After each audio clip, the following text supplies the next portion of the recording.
네, 여러분 안녕하십니까. 6월 26일 토요일 아침입니다. 6월 26일 토요일 아침 매일 성경 묵상 함께 나누겠습니다. 오늘은 잠언 29장 15절부터 27절까지 말씀인데요. 제가 18절까지만 읽어드립니다. 채찍과 부지런함이 지혜를 주거늘 임의로 행하게 버려두는 자식은 어미를 욕되게 하느니라. 악인이 많아지면 죄도 많아지나니 의인은 그들의 망함을 보리라. 내 자식을 징계하라. 그리하면 그가 너를 평안하게 하겠고 또 내 마음에 기쁨을 주리라. 묵시가 없으면 백성이 방자히 행하거니와 율법을 지키는 자는 복이 있느니라. 아멘. 오늘 말씀을 중심으로 가장 위험한 공동체라는 제목으로 말씀을 증거하겠습니다. 여러분, 이 세상에서 가장 위험한 공동체라면은 과연 어떤 공동체가 가장 위험할까요? 공동체는 가정도 될 수 있고 교회도 될 수 있고 또 우리가 살아가는 이 세상도 될 수가 있을 것입니다. 그런데 성경은 오늘 결론적으로 말하면 가장 위험한 공동체는 하나님의 말씀이 없는 공동체가 가장 위험하다고 말씀하고 있습니다. 묵시가 없으면 백성이 방자히 행한다. 하나님의 법이 없으면은 자기 멋대로 삶을 살아가기 때문에 가장 위험한 사람들의 모임이 된다고 말씀하고 있습니다. 그래서 묵시는 즉 비전을 말하는데요. 앞날에 대한 비전, 또 하나님에 대한 확신, 이런 것이 없으면 사람과 백성은 또 나라는 망하고 마는 것입니다.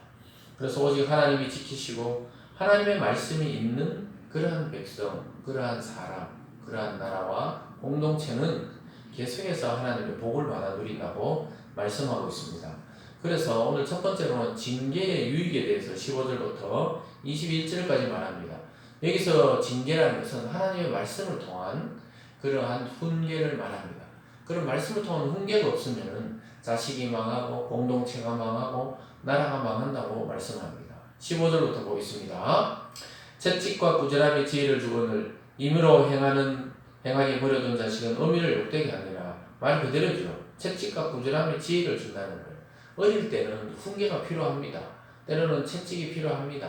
때로는 하나님의 말씀으로 바르게 강하게 훈계할 필요가 있습니다. 그렇지 않으면 자기 멋대로 나와두면 나중에 어미를 욕되게 한다. 부모의 욕이 되게 하고 부모의 이름에 치명적인 치욕을 안겨주는 그런 자식이 된다고 말씀하고 있습니다. 14절로는요. 악인이 많아지면 죄도 많아지나니 의인은 그들의 망함을 보리라. 악인이 많아진다. 이것은 하나님의 말씀을 모르는 사람이 많아지는 것을 말합니다. 꼭 악한 행동이 아니더라도 하나님의 말씀에 대해서 전혀 무지하고 모르는 사람들이 많아지면 죄가 이 세상에 막 넘쳐나게 됩니다. 그래서 의인은 그들의 망함을 봅니다. 결국 넘쳐나면서 악인들이 망하는 것을 보게 됩니다. 17절로는요. 내 자식을 징계하라. 그리하면 그가 너를 평안히 하겠고 또 내 마음에 기쁨을 주리라. 오히려 징계하고 하나님의 말씀으로 훈계하면은 평안하게 하고 또 마음의 기쁨이 되는 그런 자녀들이 된다고 이야기하고 있습니다. 요즘에 우리가 자녀 교육을 할 때 어떻게 하고 있는지 돌아봐야 되겠죠. 물론 아이들을 사랑하고 격려하고 보호해줘야 되지만 그들이 악한 말과 행동과 삶으로 나갈 때는 하나님의 말씀으로 징계하고 채찍질하고 바르게 해서 그렇게 교훈할 때 오히려 가정이 평안하고 우리 마음에 기쁨을 주는 자녀들이 된다. 이렇게 말씀합니다. 계속해서 18절에는요. 묵시가 없으면 백성이 방자히 행하거니와 율법을 지키는 자는 복이 있다. 점점 더 나가서 묵시가 없으면 백성, 이 나라가 망한다는 것이죠. 방자히 행한다. 자기 마음대로 행한다는 것입니다. 여러분 인생의 기준이 있습니까? 여러분의 마음에 어떤 선악의 기준, 또 미래에 대한 확신, 또 하나님과 이 세상에 대한 그 확신과 기준이 있습니까? 그것이 없는 사람들의 삶은 쾌락적이고 방탕하고 또 남을 해꾸지하고 그래도 마음의 양심에 찔림이 없고 이런 자들이 되게 됩니다. 그런 자들은 하나님의 마음에서 벗어나서 자기 마음을 따라 살기 때문에 결국은 멸망의 길을 가게 되는 것입니다. 그렇지만 율법을 지키고 말씀을 지키는 자는 하나님의 복을 계속 누리게 된다고 이야기하고 있습니다. 19절 보면요. 종은 말로만 하면 고치지 아니하나니 이는 그가 알고도 따르지 아니함이니라. 종을 말로만 하지 말라. 이 말은 여기도 마찬가지 훈계에 대한 이야기죠. 아들이든 종이든 사람을 다룰 때 그가 말로만 하면 고치지 않는다는 거예요. 그냥 주인이 볼 때 대충 고치는 척 하다가 자기 멋대로 행한다는 겁니다. 그러니까 알면서도 따르지 않는데요. 그래서 여기 채찍이라는 것은 물론 배초리로 때리거나 채찍으로 때린다는 말도 되지만 하나님 말씀으로 정확하게 훈계를 하는 것을 말합니다. 20절에 내가 말이 조그만 사람을 보느냐 그보다 미련한 자에게 오히려 희망이 있다. 종을 어렸을 때부터 곱게 양육하면 그가 나중에 자식인 채 하리라 이렇게 말하고 있습니다. 그 종은 종다워야 되죠. 물론 이 어떤 인종 차별을 말하는 것이 아닙니다. 이 당시 문화에서 일을 하는 사람은 일을 하는 사람답게, 노동자는 또 노동자답게, 고용주는 고용주답게 그렇게 자기 할 일을 잘 해야 된다는 것이죠. 자기 위치를 말하는 것이지 어떤 가불관계를 말하는 것이 아닌 것입니다. 그래서 현실성 있는 교훈을 통해서 그 종이 바르게 자기 역할을 하도록 교훈하고 양육해야 된다 이렇게 말하고 있습니다. 이 모든 것을 통틀어서 결국은 묵시를 통해 징계를 하고 훈계를 할 때 바르게 가정도 사회도 나라도 돌아간다는 것이죠. 오늘 두 번째로는 사람을 두려워하지 말고 하나님을 의지하라고 교훈하고 있습니다.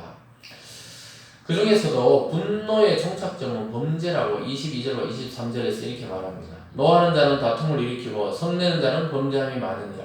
사람이 교만하면 낮아지게 되겠고 마음이 겸손하면 영예를 얻으리라. 참 이 노하면 결국 다툼을 일으켜서 범죄하게 된다. 여러분 분노의 종착점은 사람을 살인하거나 폭행을 가하거나 위해를 가하거나 이런 것으로 가기 쉽습니다. 그래서 보복운전이라든가 또는 분노가 나서 행하는 어떤 그 분노 범죄라든가 이런 것들은 결국은 사람을 악하게 하고 범죄로 이끈다. 또 교만하면 낮아지고 겸손하면 높아진다 이렇게 말합니다. 이게 완전히 세상과 반대죠. 자기가 막 잘난 것을 드러내고 또 잘난 척하고 이런 사람들이 알아줄 것 같지만 하나님의 앞에서는 반대입니다. 겸손한 자는 높아지고 교만하면 낮아진다 이렇게 말씀합니다. 24절에 보면요. 도둑과 착하는 자는 자기의 영혼을 미워하는 자라. 그는 저주를 들어도 진술하지 아니하느니라. 사람을 두려워하면 올무에 걸리게 되거니와 여호와를 의지하는 자는 안전하니라. 오늘 말씀의 핵심입니다. 하나님을 두려워하고 하나님 말씀을 경외하는 자는 안전하게 살아가지만 결국은 하나님을 두려워하지 않는 자는 사람을 두려워하고 사람의 눈치를 보다가 올무에 걸려 넘어진다. 범죄하게 된다는 것이죠. 그래서 저와 여러분은 믿는 성도로서 하나님을 믿고 하나님을 의지하고 하나님을 두려워하며 살아가는 참된 성도 되기를 바랍니다. 26절부터 마지막 27절은요. 결국 최고 결정권자는 하나님이시고 이 주권자는 하나님이라는 사실을 잘 보여주고 있습니다. 26절입니다. 주권자에게 은혜를 구하는 자가 많으나 사람의 일의 작정은 여호와께로 말미암느니라. 불의한 자는 의인에게 미움을 받고 바르게 행하는 자는 악인에게 미움을 받느니라. 그러니까 악을 행하는 자는 의인에게 미움을 받고 바르게 성실하게 사는 자는 악인들이 미워한다. 왜냐 수준을 똑같이 맞추려고 인간은 그러기 때문입니다. 그리고 26절을 통해 봤을 때 우리는 결국 이 일의 작정은 여호와께 있다. 하나님의 계획대로 이 세상과 인간의 일생과 만물의 세계는 돌아가고 있습니다. 결국 성경대로 하나님은 계획대로 이 세상을 운행하고 계신다는 사실입니다. 사랑하는 여러분, 우리는 보이는 사람이 때로는 두렵습니다. 이 세상이 때로는 너무 우리를 삼키려고 하기 때문에 교회와 성도들은 연약하고 기도하고 예배밖에 안 하기 때문에 아무것도 할 줄 없는 사람처럼 보입니다. 그래서 두려울 때가 많지요. 그러나 오늘 말씀을 통해 하나님을 의뢰하는 자는 두려워할 필요가 없다는 겁니다. 왜냐하면 하나님의 결정, 하나님의 결제 없이 이 세상에 아무도 상하지도 못하고 죽이지도 못하고 그러하기 때문에 하나님의 결제가 떨어져야 모든 것이 이루어집니다. 사랑하는 여러분, 사람은 하나님의 말씀으로 다듬어지지 않으면 늘 불안정하고 더 나아가서 방탕한 삶에 빠지게 되어 있습니다. 하나님의 말씀으로 다듬어진 성도가 될 때 자연스럽게 이 세상의 복들도 하나님이 우리가 차지할 만큼 또 주십니다. 사랑하는 여러분, 하나님의 말씀을 제일 우선시인으로 해서 방자에 행하지 말고 타락하지 말고 하나님의 말씀을 따라 복을 누리는 여러분 되시기 바랍니다. 또한 눈에 보이는 이 세상의 권력과 사람이 전부이라고 착각할 필요가 없습니다. 이 세상에 보이는 권력과 사람과 인생은 어느 날 갑자기 사라지고 멸망하고 죽고 마는 것입니다. 진짜 주권자이시고 영원하신 하나님을 더욱 의지해서 하나님의 때를 기다리고 인내하며 소망의 하루하루를 살아가는 저와 여러분 되기를 바랍니다. 무엇보다 하나님의 말씀 묵시를 소중히 여기고 가장 중요한 나의 인생의 목표를 하나님의 말씀으로 삼고 성공적인 신앙의 삶과 또 이 땅의 삶을 살아가는 저와 여러분이 되기를 주님의 이름으로 축원드립니다. 기도하겠습니다. 사랑하는 하나님 아버지, 말씀이 없는 백성, 말씀이 없는 공동체가 가장 위험하다고 말씀하고 있습니다. 아버지 하나님, 우리 자신을 돌아보고 가정과 교회를 돌아보고 이 세상을 돌아보게 하여 주시옵소서. 정말 이 시대에는 하나님의 교훈과 말씀을 업신여겨서 혼란하고 멸망으로 가고 있습니다. 믿는 우리들이 먼저 하나님의 말씀을 깨워서 하나님의 말씀을 생명시 여기며 이 세상과 또 우리 자신을 살리는 그런 참된 성도의 길로 나아가는 우리 모두가 될 수 있도록 옥내려 주시옵소서. 감사드리며 예수님 이름으로 기도드리옵나이다. 아멘.